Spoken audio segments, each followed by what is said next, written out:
The iPhone 16 Pro gets a bigger display and the 5x tetra prism zoom from the Max without a price hike. Add in promising Apple Intelligence features, a smarter Siri and longer battery life, and this is a compelling flagship phone value.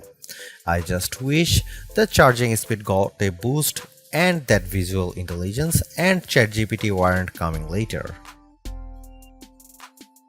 Between the iPhone 16 Pro and 16 Pro Max, the latter seems like a bigger deal because of its enormous 6.9-inch screen, but I am telling you, the iPhone 16 Pro should not be overlooked.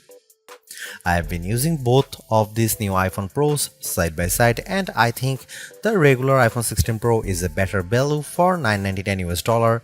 You get a bigger display than last year, the most powerful 5x zoom that used to be a Pro Max exclusive, and an impressive battery life boost based on our testing.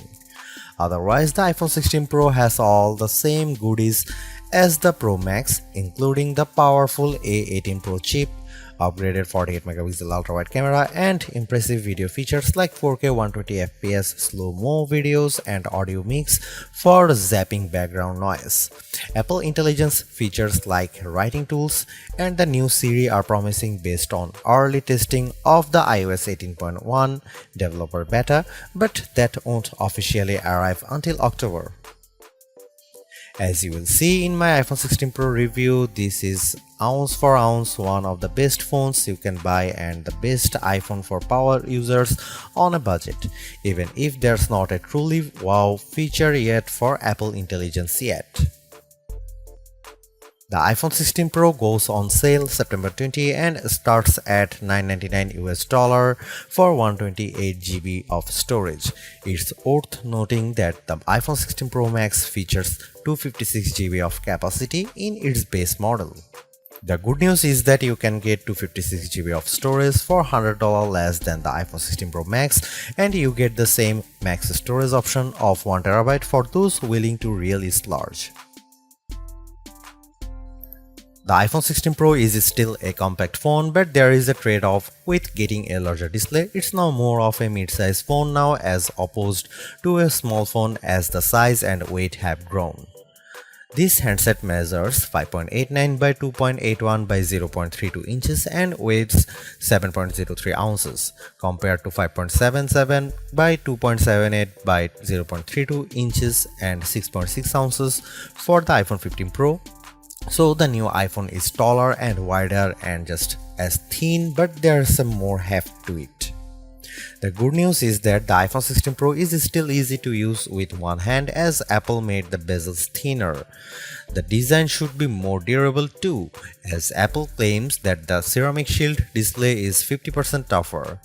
Plus, the band is still made of titanium, which is more durable than aluminum. The iPhone 16 Pro colors aren't very flashy compared to the regular iPhone 16. There's white titanium, black titanium, natural titanium, and the new desert titanium, which is like a soft rose gold. I prefer the desert hue because it looks new. Don't expect much new from the iPhone 16 display. The only real news beyond the size increase to 6.3 inches for this OLED screen is that it can get dimmer.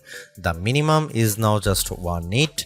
I put the two phones side by side in a dark room and I noticed the difference immediately. What's the benefit? You can use your phone in bed without disturbing your partner, and if you are using standby mode, the iPhone 16 Pro won't be as bright when you are using it overnight as an alarm clock. Otherwise, you get the same 120Hz refresh rate on this Pro Motion display and the same max brightness. Apple claims a peak brightness of 2000 nits outdoors and 1600 nits for HDR content. We simulate outdoor conditions with a flashlight and the iPhone 16 Pro reached 1553 nits. That's higher than the Galaxy S24 Ultra but way behind the Google Pixel 9 Pro. Apple has added a new button to the iPhone 16 Pro, but it's not technically a button. The camera control is a recessed capacitive switch that provides haptic feedback. Press once to launch right into the camera and press again to snap a photo. It's simple and works well in landscape and portrait mode. I found it easy to launch straight into the camera, and I like that you can press and hold the camera control to record a video. Though, if you take your finger off the button, the video stops. I wish you could customize that. The camera control has a lot of tricks, including the ability to zoom in and out by sliding your finger left and right on the button, and a soft double press launches a mini menu. You can scroll through to tweak things like exposure, depth, and choose photographic styles. There's a learning curve to camera control, but I'm glad that it's an option. Plus, this frees up the action button on the left side of the iPhone 16 Pro for programming other shortcuts. The iPhone 16 Pro has a few key upgrades that I appreciated during my testing. There's a sharper 48 megapixel ultra-wide camera, a faster 48 megapixel main fusion camera with zero shutter lag, and the 5x tetra prism zoom borrowed from the Pro Max series. In addition, photographic styles are integrated directly into the Camera and Photos app, so you can change skin undertones and the mood effect of your photo on the fly. Plus, you can tweak it after the fact. To test the iPhone 16 Pro's faster performance, I had my son take a photo of me shooting a jump shot side by side with the iPhone 15 Pro, and the result is brighter and more detailed image.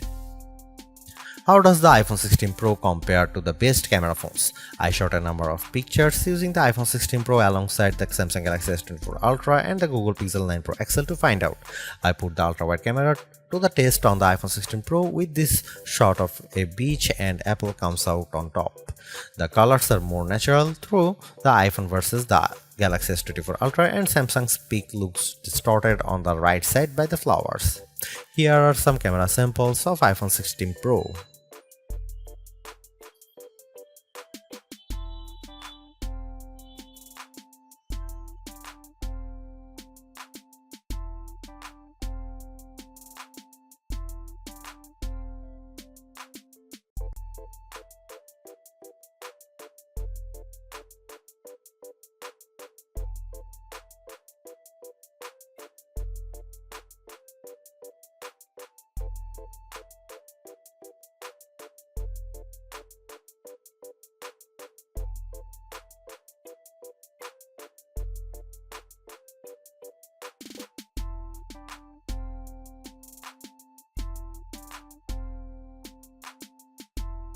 Hey Siri, are you smart yet?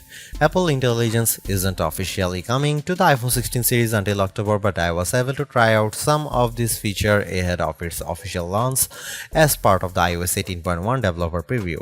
Writing tools can be fairly helpful. I used it to summarize a long note in the Apple Notes app and it came up with a useful summary. I also had fun with writing tools trying to rewrite an email I purposely wrote in a root tone, choosing the professional option, and the result was indeed closer to what I would usually send. I also used Apple Intelligence to look up how to do various things on the iPhone and get back step-by-step instruction for how to screen record on your iPhone, so you'll definitely spend less time looking up how to at online. On the Photos front, my favorite Apple Intelligence feature is Memory Movie. You can give the Photos app a prompt like a beach memories through the years with an upbeat soundtrack, and you will see the AI go to work sifting through all your photos and videos, and the end result was pretty satisfying, fittingly ending with a sunset peak. While it's overdue, I appreciate that the iPhone 16 Pro has a clean up button, which is basically Google's Magic Eraser on iOS. Apple's version of this feature is smart enough to identify objects or subjects you might want to remove, and it works quickly. But the feature struggled in some cases to completely erase what I didn't want in the frame. Siri is definitely the biggest upgrade with Apple Intelligence. It's a lot more conversational and forgiving of mistakes as we speak. For example, I was able to correct a timer from 10 minutes to 5 minutes on the fly and Siri got it right. The new Siri in Apple Intelligence is also better with follow-up questions. For example, I could ask about the weather today and then say, how about the rest of the week? And I got an extended forecast. Siri was also smart enough to answer who do the Yankees play next and what are the odds in succession. Though it couldn't tell me who the starting pitcher was, I got several links instead. Another plus is that you can talk to Siri just by typing. You tap the bottom of the iPhone 16 Pro to enter your query, which comes in handy when you can't talk. Siri is definitely getting better, but it doesn't have that wow factor that you will experience with Gemini Live Voice or GPT-40 Voice, where it feels like you are having a real conversation with a chatbot. The iPhone 16 Pro packs Apple's new A18 Pro chip built on 2nd generation 3nm tech as well as 8GB of RAM. Based on our testing, it is indeed the fastest chip around, but not on every test. When I played Resident Evil Village, I was scared as I made my way down a snowy path and stumbled upon some dead birds. The graphics are console grade. I also got to play the Infinity Nikki game, which was in beta, and the lighting and water effects were very impressive. On Geekbench, which measures overall performance, the iPhone 16 Pro is 50% faster than the Galaxy S24 Ultra's Snapdragon 8 Gen 3 chip on single core and 15% higher on multi-core performance. The Pixel 9 Pro series is well behind. To test video editing performance, we use Adobe Premiere Rush and time how long it takes to transcode a 4K clip to 1080p. The new iPhone 16 Pro needed just 21 seconds, which is twice as fast as the S24 Ultra. On the graphics front, the iPhone 16 Pro features a 6-core GPU compared to 5 cores for the regular iPhone 16 models. Apple says you should get 20% faster performance than the iPhone 15 Pro. On the 3D Mark Solar Bay graphics test, which has support for ray tracing, the iPhone 16 Pro was 22% faster than the iPhone 15 Pro. However, that's still 18% behind the Galaxy S24 Ultra, which also delivered higher frame rates on the test. The iPhone 16 Pro Max features a new internal design with a graphite-clad aluminum substructure that's supposed to result in 20% better sustained performance. To test this claim, we ran the 3D Mark Wildlife stress test for 20 minutes. The iPhone 16 Pro turned in a stability score of 66%.